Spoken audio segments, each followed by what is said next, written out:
Welkom uit Amerika, out of Americas. Deze video is een vereenvoudigde benadering van het onderwerp. We duiden de Y-DNA-haplogroepen aan als mannelijke haplogroepen. We duiden de mannelijke haplogroep R aan als de hybride Amerinden. Waarschijnlijk worden ze door anderen Yamnaya of Horseman genoemd. We behandelen de recente hybrid Amerins alsof ze alle moderne humans vertegenwoordigen, dit om het onderwerp te vereenvoudigen. De root haplogroepwortel van de hybrid Amerins R1 wordt gepresenteerd. Hier R1 in een cirkel, hier R1 in een paarse cirkel. Twee afstammelingen, R1b en R1a, van de root van de hybrid Amerind haplogroep R1 zijn de focus van deze video en worden gepresenteerd in figuur 1 en figuur 2. Hier R1b en R1a in cirkels. Hier 5 keer paars onderstreept. We beweren dat moderne mensen 1 afstammelingen zijn van de hybride Amerind, haplogroep wortel R1, zie figuur 1 en figuur 2. 2 uit Amerika komen vanwege frequentiekaarten en verschillende belangrijke bewijzen. 3 hybriden zijn vanwege hun abrupt verschijnen in combinatie met of in het midden van een periode van of met uitsterven, extinctions. 4 het resultaat zijn van systematische populatie, omzetgebeurtenissen, turnover events. Afbeelding 1 toont de haplogroepwortel van de moderne mens van de haplogroep R en R1. Moderne mensen zijn hybriden omdat ze duidelijke kenmerken van hybridisatie vertonen. Moderne mensen zijn hybriden omdat ze hybrid Amerind of de haplogroep R presenteren. R domineert bijvoorbeeld Western Eurasia en Western Europe, die abrupt en in het midden van een extinction en te onlangs verschijnen. De hybrid Amerind is recenter dan de human origin, ook Amerind, maar niet hybrid.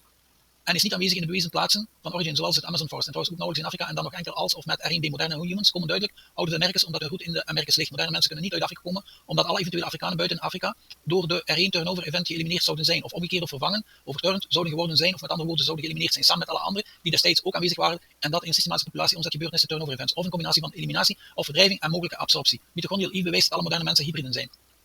Het feit dat de afstammelingen van mitochondrial Eve mtDNA 200.000 jaar geleden abrupt verschijnen uit het niets en in het midden van een extinctie bewijst dat ze 1. een instroom zijn of een lekkage vanuit de Amerika's naar Afrika toe. 2.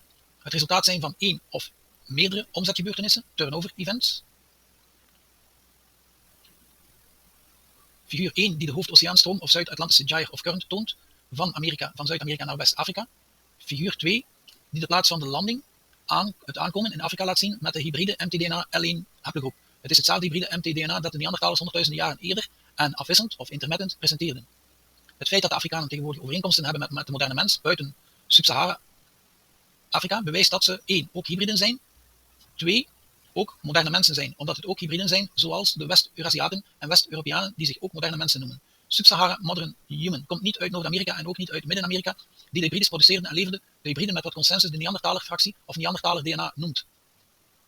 Sub-Sahara Afrika, moderne mensen, kwamen in plaats daarvan uit plaatsen in Zuid-Amerika, die in tegenstelling tot bepaalde plaatsen in Noord-Amerika geen hybriden met de Neandertaler-DNA-fractie produceerden en bijgevolg de Neander-DNA-fractie niet konden leveren. De reden dat Afrika geen Neandertaler-fractie presenteert, hoge frequentie kan niet afdalen van lage frequentie. Groepen uit Eurasië, Australië en Groenland stammen dus af van Amerika, vice versa is niet mogelijk. Sub-Sahara Afrika, moderne mensen stammen af van bepaalde delen van Zuid-Amerika uit de delen zonder Neandertalers en Denisovans DNA. Vice versa is niet mogelijk. mtDNA is namelijk bacterieel DNA en geen menselijk DNA en Neandertalers presenteren het lang daarvoor al. Het feit dat Neandertalers hetzelfde of vergelijkbaar mtDNA hadden als mitochondrial Eva en dat zelfs lang voordat mitochondrial Eva bestond, bevestigt opnieuw dat moderne mensen hybriden zijn en het resultaat zijn van turnovers die in waves gebeuren. Afgezien van nog andere soortgelijke eerdere golven, zoals de mitochondriale Eva-golf, is het Yamnaya turnover event nog een andere golf waarvoor we onlangs veel bewijs en informatie hebben verzameld, afkomstig van de bron Ancient DNA onderzoek door David Reich. Sommigen beweren dat het over Yamnaya of Horseman gaat en dat die uit het oosten komen. Het Amerind en Amazon Amerind DNA was verspreid over de wereld en dit onder andere als het gehybridiseerde Neandertaler haplotype B006 en dit lang voordat de conquistadores en lang voor de Yamnaya of Horseman Population Turnover Event 4250 BP gebeurde. Samenvatting. Moderne mensen kwamen niet uit Afrika omdat alle Afrikanen zouden zijn weggevaagd in population turnover events. Moderne mensen kwamen uit Amerika omdat zij precies diegenen zijn die alles dat was wegvaagden en vervingen. En bijgevolg de enige mogelijke voorouders zijn van alle moderne mensen. Introductie van de volgende video. In het geval dat een bepaalde groep of continent de oorsprong is van een andere groep of continent, zou dit aantoonbaar moeten zijn door middel van de ancestrality en migrational markers. Dit wordt het onderwerp van de volgende video.